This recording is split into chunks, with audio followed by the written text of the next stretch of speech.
Good morning, David Lapp and Chris Purcell here coming to you live from our studio offices.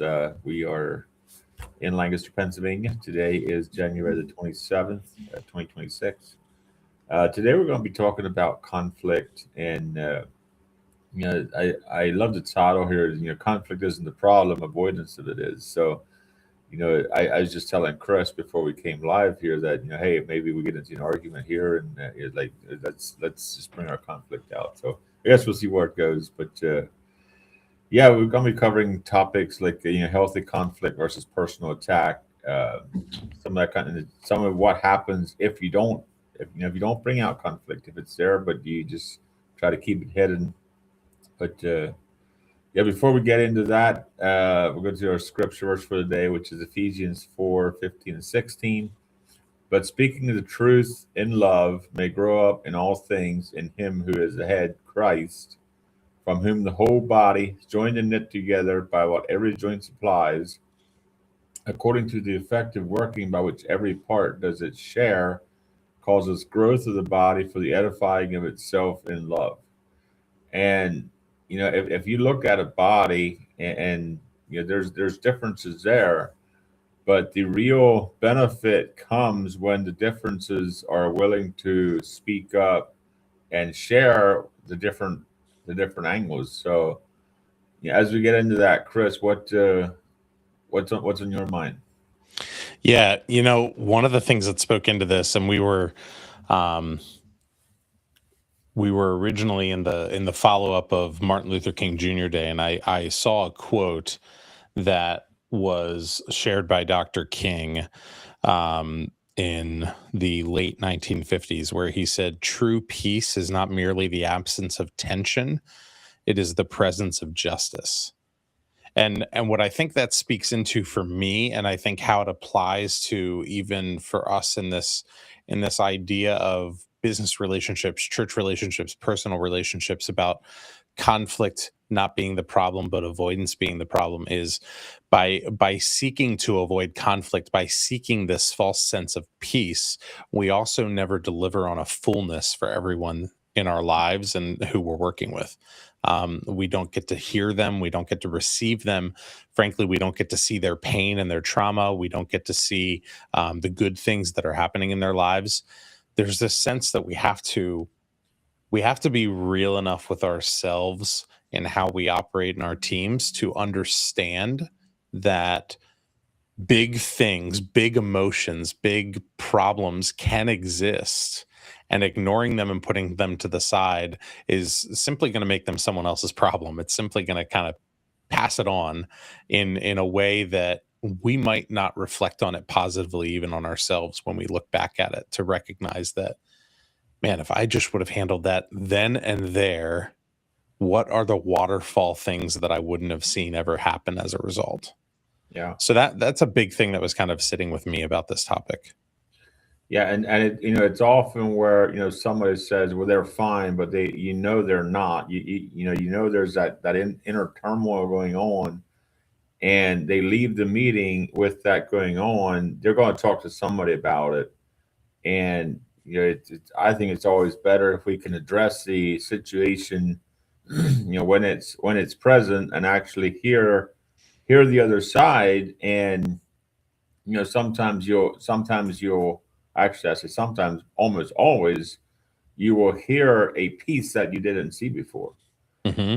And if both sides are willing to hear each other, both sides are willing to just be there and share their piece without personally attacking each other, it can be a beautiful thing. And in a conflict, always it's always good if one side can go first, whether that's you or the other person, and hear them out, and then also be able to share your side. But too often in a conflict, the one side shares their piece, the one side says, this is where I stand, but they don't allow the other party to speak or to share their piece, and now you're only getting half of the story. And I think it's very important in a conflict that both parties are able to share what's on their heart, and that both parties can, actually feel like they're being heard and feel like their piece matters. It's so true. Um, this is like all around me right now because one of the things in seminary, I'm taking a class on the ideas of reconciliation and how we work together and work through our shared issues to some extent in one capacity specific to how we do that in the church, but also in another way I'm working through this conflict transformation kind of coursework that exists, and we went through this process of understanding an acronym of time when it comes to listening, where it starts with tuning in, but the E in time is about building up relationship. It's about investing in people and really expecting better to come out of it. So it starts with listening. It starts with actively participating in one another, but it ends with the fact that has a fruit, that's yielding something that is producing good things for us, for me as the person who might be sharing, for me as the person who might be receiving, but for the community at large. And I think that's what God is calling us into. Like the verse from Ephesians is helping us to understand that we all have a place, that the joints work because there's two sides to the joint, right? And that all these different things are happening, but at the end of the day they have to be connected, and they have to be in sync, and it doesn't mean one's not going to hurt more than the other, right? But we have to see each other as vital pieces of the work, and therefore when inevitably conflict does exist, we have to work through it. We can't just move on from it and avoid it and rest in that false sense of peace that might exist. Mm-hmm. Yeah. And in that process, in order to get through it, both parties have to be willing to hear each other out and to share their piece, and then come to a mutually agreed upon solution. Just because somebody has a louder voice or just cuts other people off doesn't mean he always has the right answer. And Mm-hmm. that's just the loudest voice or the quietest voice. They may have a piece, but you have to hear what they're saying, and you have to then take that and put the pieces together to where all parties are able to feel good about the decision. Right. I think one of the things for me is that we kind of had this question identified in advance where does innovation depend on people being willing to challenge assumptions? And I think that's what kind of speaks into that also, is the fact that like in these communications, not only does it help us to be more connected and more on the same page and hopefully working through these things, but I think it pushes us forward. It Mhm. it it not only fixes the community, it enhances the community. It makes us all better for it. And it creates something really special that we would never be able to do without that community push, without that engagement of one another. And I believe with all of my heart that that's why God calls us into community, because we can't stand alone in this world. At a minimum, we're in community with God. There's no way we can avoid it. Community is a core of who we are as human beings. And you think about it, all the innovation that happened over the last 200 years. And I've heard it already. Is somebody, if Henry Ford would have given the people what they wanted, he would have given them a faster horse. But it was the conflict of, no, you don't need a faster horse, you need a faster mode of transportation. Hmm. And and uh, on uh, on Sunday we were watching Summer with the Monkeys with my family. And what was really interesting to me was that one of the final scenes, when the zookeeper rolled up in his car, and he was talking about how he's going to be going down the road at a 15 miles an hour. And this was high speed travel back in that day. And if we look at where we've come from as a country, as a world, the innovation that has happened, and then the conflict that people had to press through when they came up with this crazy idea of doing what? You're gonna take a chunk of metal and you're gonna fly it through the air at 400 miles an hour. Ain't no way. I mean, there's nothing that makes sense to do that.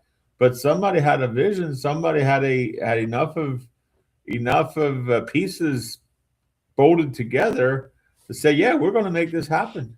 And look at today. You can take a jetliner and what hundreds of tons of steel and people and luggage, whatever, and just shoot it up in the air and safely land at the other end and do it all day long, day after day after day. And it's a part of our world today.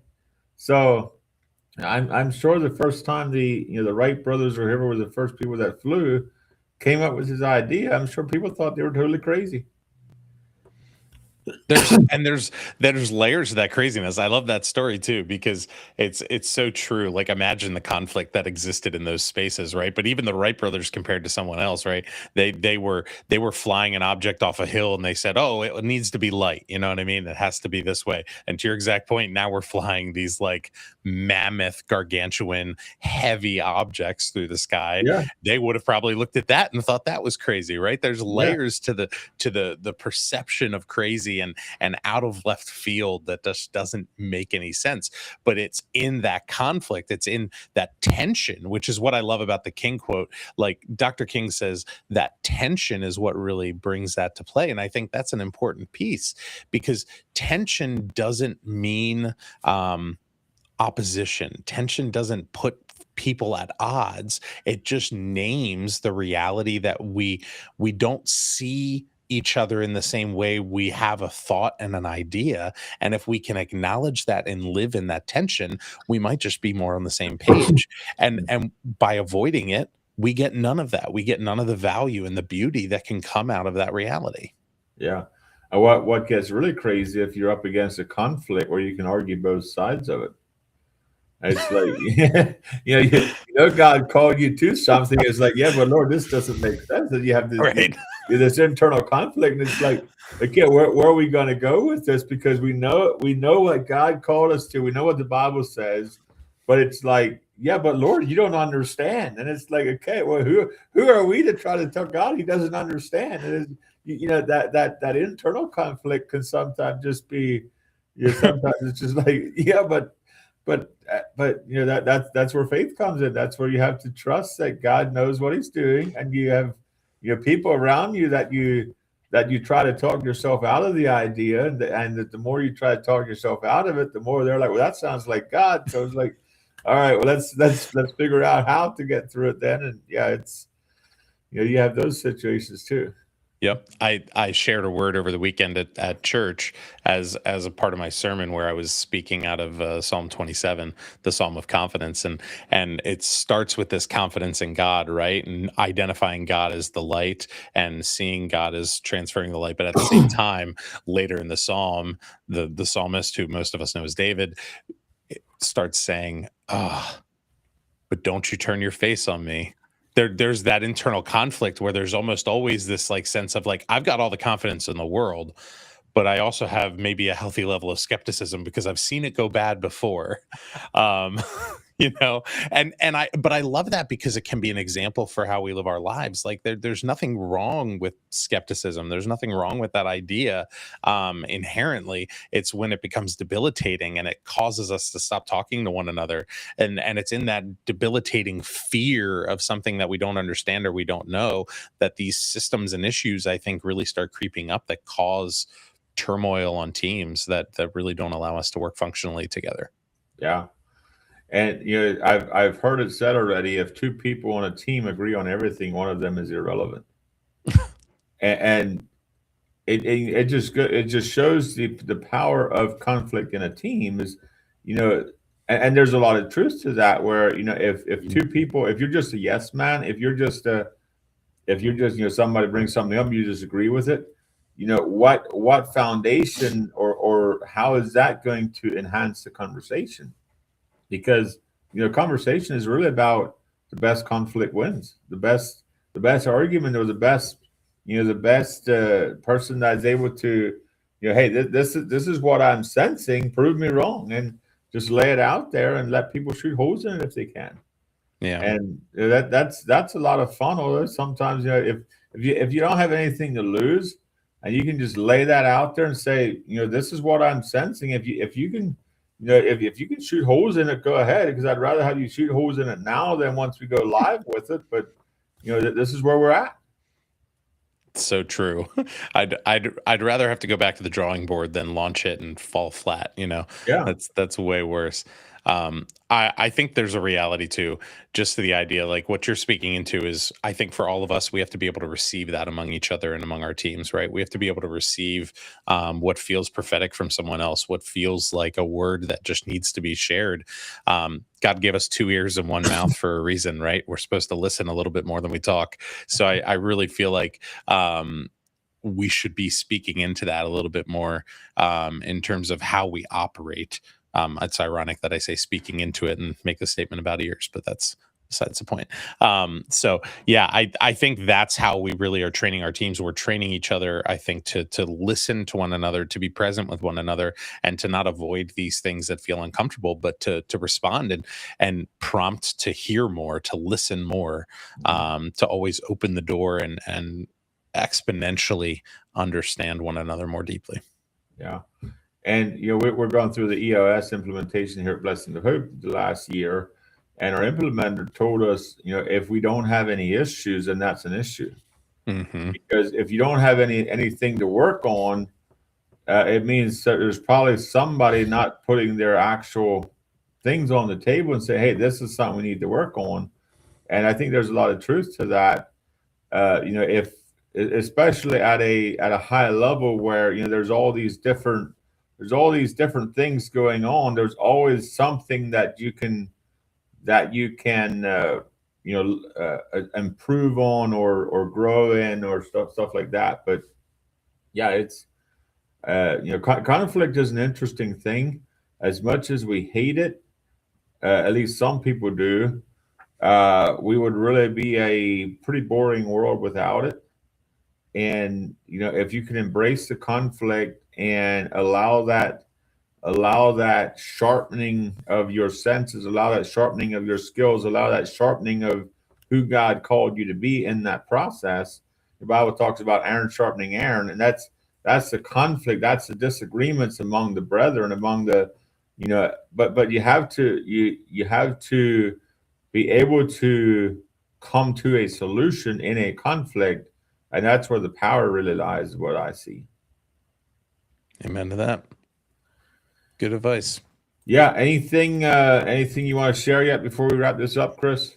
No. I appreciate the time and the conversation, and I just, the reminder of this whole thing, I think we're both on the same page about this, especially don't avoid the conflict, almost approach it head on, but do it in a healthy and a relative way that'll help build the team. I think bring the Spirit of God, the spirit of that love that is given to us into that conversation, so that you can take what is disagreement, what is tension, what is misunderstanding, and turn it into something beautiful and create a diamond out of the coal. Mm-hmm.